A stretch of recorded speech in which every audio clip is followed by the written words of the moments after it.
नमस्कार, सोनाली किचनमध्ये आपल्या सर्वांचं स्वागत आहे। तर दसऱ्यामध्ये तयार केली जाते सगळ्यांच्याच घरात, ती म्हणजे कडाकणी। तर कडाकणीला आणि कोणता शब्द आहे ते नक्की मला कमेंट करून सांगा। तर ही कडाकणी तयार करण्यासाठी इथं मी वापरला आहे सर्व साहित्य लक्षात घ्या। तर 1 किलो मैदा घेतला असाल तर अर्धा किलो इथे मी साखर वापरली आहे। साखरेचं प्रमाण तुमच्या आवडीनुसार घेऊ शकता, कमी जास्त। तर ही वाटी आहे ती 1 वाटी आमची पावशेरची आहे। दरवेळेप्रमाणे आम्ही ते मापच केलं आहे। तेवढ्या 2 वाट्या घेतल्या आहे मी साखरेच्या अशा। तर जास्त आवडत असेल तुम्ही जास्त घेतला तरी चालते, पण काय होतं ती कडाकणी आहे ती लालसर पडते, त्यामुळे साखर जरा मापातच घालायची। विलायची घालायची मी बारीक करतानाच, म्हणजे साखर बारीक करताना त्यामध्ये मिक्सरच्या जारमध्येच मी विलायची घातली आहे, म्हणजे साखरेबरोबर छान अशी बारीक होते। किंवा तुम्ही जायफळ सुद्धा, जायफळाचा तुकडा घातला तरी सुद्धा चालतं। विलायची, जायफळ, सुंठ पावडर असं काही।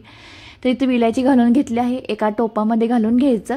तर तुम्ही 2 ते 3 तास अगोदर हे पीठ मळून ठेवलं की ना, कडाकणी एकदम सुंदर होते, खुसखुशीत होते आणि टेस्टला सुद्धा छान लागते। म्हणजे पीठ हे मुरतं साखरेमध्ये, साखर आणि पीठ चांगलं असं मुरलं जातं। त्यामध्ये घालायचं आपण 1.5 वाटी पाणी। आता मी एक मिक्सरच्या जारमध्ये घालताना दाखवायला पाहिजे तुम्हाला, जे साखर घेताना जी वाटी होती त्याच वाटीने 1.5 वाटी पाणी मी मिक्सरच्या जारमध्ये घातलं आहे, कारण की त्यातली साखर सुद्धा छान असं खंगाळून ह्या टोपामध्ये घालता यावी म्हणून। आणि त्यामध्ये घालायची टोपामध्ये पाणी हे आणि मिक्स करून ठेवायचं। मिक्सरला बारीक करून ठेवली की लगेचच पाण्यामध्ये विरघळली जाते। अशी साखर घातली की जास्त वेळ विरघळायला लागतो। तर इथं बारीक करून मी आता पाणी ठेवलं आहे बाजूला, गोड पाणी हे। आणि तेल घेतलं आहे, एक एवढं फुलपात्र आहे, एवढं तेल घालायचं वापरायचं, म्हणजे कडाकण्याची जे आपण पीठ मळतो 1 किलोला तेवढी मूठ बांधता येते। तर थोडंसंच मी पीठ लावण्यासाठी बाजूला ठेवलं होतं मूठभर, नाही तर बाकी सगळं हे कणिक मळली होती मैद्याची। चांगलं तेल आहे ते कडकडीत गरम करून घ्यायचं, म्हणजे उकळी मारते ना त्या टाईपमध्ये धूर निघला पाहिजे त्यामध्ये। तर 10 मिनिटात धूर निघतो मिडियम फ्लेमवर। तर पीठ चाळायला घेतलं आहे। दरवर्षीप्रमाणे आमच्या सासूबाईच कायम कणिक मळतात ह्याची, कडाकण्याची। त्यांना म्हणलो तर मळते तर नाही, त्यांना तर करायचं असतं, इच्छाच असते त्यांची करायची, त्यामुळे त्यांनीच मळायला घेतलं आहे। तेल थोडंसं थंड झाल्यानंतरच हे कणिक मळायला घ्यायला लागते, गरम गरम तेल ओतायचं नाही यामध्ये। तेल थंड झाल्यानंतर लगेच आम्ही हे पिठामध्ये घालून घेतलं आहे। तेल थोडं थोडं लागल तसं वापरायचं। जास्त तेल झालं की तरी सुद्धा चांगली कडाकणी लागत नाही, किंवा जास्त तेल वढून घेतलं जातं। तर तेल सर्व हे फुलपात्र भरून होतं ना, तेवढं तेल व्यवस्थित बसलं आहे यामध्ये। आणि ह्यामध्ये घालायचं चवीपुरतं मीठ घालायचं। आणि आमच्या सासूबाई दरवेळेलाच ह्यामध्ये सोडा घालतात बरं का। तर सोडा घातला एकदम खुसखुशीत असे ह्या कडाकण्या तयार होतात। तर हे सर्व साहित्य घालून छान असं मिक्स करून घ्यायचं। तेल घातल्यानंतर आपण इथं मूठ बांधून दाखवली आहे, आणि सगळं आपलं फोडाफोडी तेल फोडून झालं की या पिठामध्ये लगेचच हे गोड पाणी ह्यामध्ये ॲड करायचं आहे। तर दसऱ्याला आपण सगळीकडं 9व्या दिवशी 5वी माळ, 7वी माळ असू दे, किंवा 7वी, 9वी आणि 5वी ह्या 3 माळेला कडाकणी केली जाते। तर मी 7वी माळेला ही कडाकणी तयार केली आहे। थोडं थोडं करून ह्यामध्ये पाणी ॲड करायचं, म्हणजे कमी जास्त प्रमाणामध्ये हे पाणी लागू शकतं। मैद्याची सुद्धा क्वालिटी असते की मैद्यामध्ये पाणी बसतं किंवा बसत नाही असं होतं।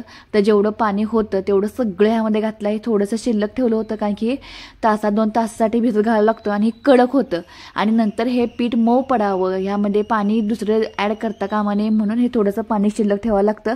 म्हणजे अगदी थोडंसं पाणी घालून हे वरोट्याच्या साहाय्यानं किंवा हातानंच आपण हे पीठ ढिल्लं करून घेतलं जातं। तुम्हाला पुढे दाखवते। असा गोळा छान असा मळून घ्यायचा, त्यामध्ये सगळं पाणी मिक्स झालं पाहिजे, आणि एकदम मऊ लुसलुशीत गोळा तयार झाला की एका टोपामध्ये काढून ठेवायचा। ओलं फडकं ठेवायचं किंवा ताट झाकून ठेवलं तरी सुद्धा चालतं। तर मी दिलं त्यांना टोप। तर हे पीठ आहे 2 तास, जेवढं पीठ भिजल तेवढी कडाकणी सुंदर आणि छान होते, गोड लागते छान असे। लगेच केलं तरी सुद्धा चालतं, पण पीठ भिजलं की चांगलंच होतं। तर हे ठेवलं आहे 2 तासासाठी। सकाळी आम्ही लवकर हे मळून ठेवलं होतं, आणि नंतर आमचं जेवण खाऊन झालं की 2 तासानंतर आपण इथं करायला घेतल्या आहेत कडाकण्या। तर हे बघा घटसर झालं आहे दिसताना, आपण मऊ असं पीठ मळलं होतं, पण साखरेमुळं ना हे पीठ अगदी घटसर होतं। पीठ आहे ते एकदम पाणी सगळं ऑब्झर्व करून घेतलं जातं, साखर अशी घट्ट होते, त्यामुळे पीठ सुद्धा घटसर होतं। तेल आपण घातलं आहे छान असं भरपूर, त्यामुळे ही कडाकणी सुंदर अशी लागते। तेलाची ऐवजी तुम्ही त्यामध्ये 2 चमचे तूप घातले, तुपात सुद्धा फ्लेवर येतो। तर सर्व तयारी करून घेतली आहे। आमच्या सासूबाईने पीठ मऊ करून ठेवलं आहे, इकडं मऊ करायचं काम चालू आहे। तर ठबाक असं वाजवायला लागले होते, खाली कापड टाकूनच हे करायचं, नाही तर फरची फुटण्याची शक्यता असते इथं। तर इथं छान असं पीठ जेवढं सेल करेल तेवढी लगेचच लाटली जाते. लगेच गोळे करायला घेतले. गोळे करायसाठी माझी मुलगी आणि सासूबाई बसल्या होत्या. लहान मुलं घरात असली ना खूप असा गोंधळ होत असतो ना, अगदी आमच्या घरामध्ये होतो तसाच. माझी नात 2 मुलं आणि शनिवार असल्यामुळं घरामध्ये सगळी होती, त्यामुळे त्यांचा दंगा, हे कडाकण्या करायचा दंगा, तेल ते कडल्यालं, अगदी घाबराघोट होऊनच हे कडाकण्या करावे लागतात. त्यामुळे घरामध्ये लहान मुलं नसताना किंवा घरामध्ये पुरुष नसताना ना हे करत जावं. पुरुष पण हे पाणी दे, हे दे असं होतं जातं. तर सांगते, घरामध्ये जास्त कोण नसले की मग हे असले पदार्थ किंवा असे काय तर करायचं झालं की नाही एकदम निवांत वाटत असतं बघा. तर हे बघा छान अशी कडाकणी लाटून घ्यायची, पटपट लाटून होते आणि पटपट असं जास्त हे लाटून ठेवायचे नाहीत. अगदी एक पेपर भरला ना लगेच तळायला घ्यायच्या. तळायला जास्त उशीर लागत नाही, कारण की करंज्याला कसं जेवढा उशीर लागतो तेवढा ह्या कडाकण्याला उशीर लागत नाही. काय म्हणजे पुराण नसतं, सारण नसतं. तर मुलगी सुद्धा माझी करू लागली होती. लगेचच मी ते तळायला घेतलं होतं. शेगडीवर जास्त ताव नसल्यामुळं मला आणि नंतर गॅसवर ठेवावं लागलं. तर इथं तेल भरपूर असल्यामुळं या शेगडीला ताव कमी असतो, म्हणजे जास्त ताव नसतो. बाकीच्या भाज्या वगैरे चांगल्या शिजल्या जातात, पण ही कडाकणी वगैरे तळायचं काम आहे ते शेगडीवर व्यवस्थित होत नाही. त्यामुळे आणि हे उलतापालत करावी लागली मला. इकडलं तेलाची कढई तिकडं गॅसवर ठेवायला लागली. नंतर बघा गॅसवर छान असे तळून घ्यायचे गोल्डन ब्राऊन होस्तर, म्हणजे तळायचं आहे ते. तुम्हाला जास्त म्हणजे पांढऱ्या शुभ्र अशा दिसणार नाही, कारण की मी ह्यामध्ये साखर जास्त घातली आहे आणि साखर जास्त घातली कडाकणी खूप सुंदर लागते. तर आमच्या घरामध्ये चहा बरोबर कडाकणी खूप आवडीनं खातात आणि ह्या दसऱ्याला ना सर्रास आपल्या महाराष्ट्रामध्ये ना कडाकणी ही तयार होतेच, केलीच जाते. तर नक्कीच ह्या पद्धतीने तयार करा आणि केल्यानंतर मला कमेंट करायला अजिबात विसरू नका. 5व्या 7व्या 9व्या माळेला घातलीच जाते आणि उपवास सोडायला सुद्धा कडाकणी खायला दिली जाते.